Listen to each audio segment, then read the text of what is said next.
All right, everybody, we are back for part 3 of our 2025 Explorer ST build that is going to our customer 1,600 miles away. And what we got done this past week, I told you it would look quite a bit different when you saw this next video. So what we got done is we lowered this Explorer on H&R springs. We lowered it about 1.6 inches in the front, about 1.7 inches in the back. And we also took the stock wheels and tires off of it, and we put on a set of the classic SuperForged wheels, which mimics the 20 to 24 Explorer ST. And we wrapped those in Michelin Pilot Sport 295/40/22 tires. Now, if you look at these wheels, they do really look like the 20 to 24 models, which is a really popular option for those people buying the 25s. They really miss the black wheel option on those other Explorers, so this gives you an option to get those wheels. In this case, the customer went with the matte black option, and behind those wheels, you can see that we have added a big brake kit on all 4 corners of this Explorer as well. Now that takes away the 2-piston front caliper that comes on the Explorer STs. They're not necessarily big brakes, they're not Brimbos, anything like that, but we added a big brake system to it. So 2-piston front brakes we replaced with 6-piston SuperForged calipers. And we also replaced the rotors that are substantially larger, drilled and slotted, make sure to dissipate that heat as fast as they possibly can. And the rear of this vehicle, we put on the SuperForged Big Brake Kit, which takes away the single caliper rear brake and added a 4-piston caliper rear brake. So the reason why we went with this particular size of tire and the specific tire itself, you can't really beat the Michelin Pilot Sport on these things. It is a perfect summer tire, soft, grippy. And the size that we went. Now, a lot of people, including myself, will go with a 305/35/22 to get just a little bit wider of a tire. But anytime you're lowering a vehicle and you're putting a shorter tire on it, you're going to sacrifice a little bit of that ride quality.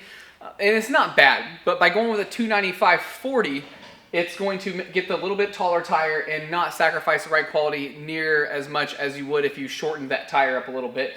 So these ride perfect, and it feels great on the road. The stopping power is immensely better than you would get with the standard brakes. Now, I get most folks that buy these Explorer STs, they're not going to be out there wilding with them and going, triple digits too often. But if you are that person, this big brake kit is going to suit you very well. The brake fade's not going to be existent like it is on the stock brakes. But yeah, so we got the H&Rs on, we lowered it. And if we come to the rear of the car, you can see that we have also taken the stock sway bar off, and what we added was an AFE Control sway bar. It is beefier, it's stronger, and it's really going to tighten up the rear end when you're taking those corners and whatnot. Here you can see the H&Rs that are in the back. Everything that we have done so far, super clean, just a few more things to go.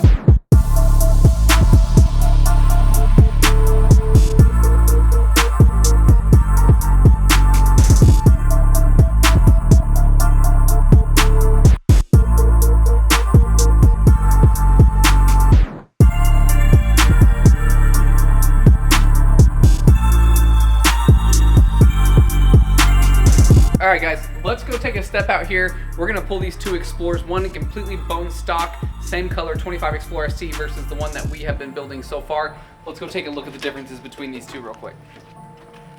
Alright guys, out here behind me I have a completely bone stock 25 Explorer ST in the exact same color as this LessEcoMoreBoost package Explorer ST that we've been working on. And I wanted to pull them together a little bit and show just some comparisons of what we've done so far. So specifically the wheels, the tires, the rotors, the big brakes versus the stock brakes. We'll get the ride height of both of them, front and rear. We'll take a look at the exhaust clips from both of them, show you everything that we've changed out, and just show you kind of the drastic change that you can make with one of these Explorer STs. The front rotor on a bone stock 25 Explorer ST is going to be a 352mm rotor compared to a 405mm rotor that comes with the SuperForged kit. And the caliper up front stock is going to be a 2-piston caliper compared to the SuperForged 6-piston caliper. The rear rotor on the 25 Explorer ST is going to be coming in at 345mm in comparison to the 380mm rear rotor from SuperForged. And the rear brake on the stock Explorer comes in at a 1-piston compared to the SuperForged 4-piston rear brakes. When lowering the Explorer, you can expect the H&R lowering springs to lower the front of the vehicle about 1.6 inches, and in the rear you're going to get about a 1.75 inch drop. Alright, let's do a sound comparison from the stock exhaust to the thermal 3-inch exhaust. Now, what we've seen so far on these Explorer STs, this is how I feel like they should have all came from the factory. Basically just like this one over here. Let's take a listen.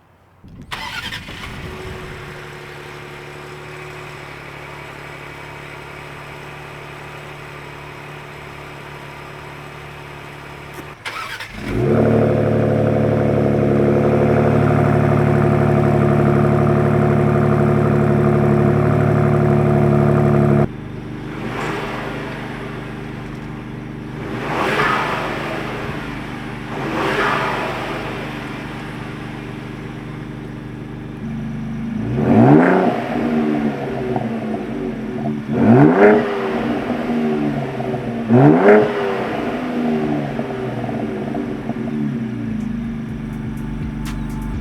have the SS Tuning rear spoiler that still needs to get paint matched and put on the car. That's going to go to the body shop. And we also have the ST emblems that are going to be swapped out for black ones. And after we're done with that, I'm going to head into the computer, change over the white driving lights over to the ambers, and we should be about wrapped up after getting this thing tinted. So stick around and we will show you what this thing's going to look like when it's totally completed. Not sure when the next update's going to be, given the body shop and the tint and stuff like that, but we're really excited about this thing. Stay tuned.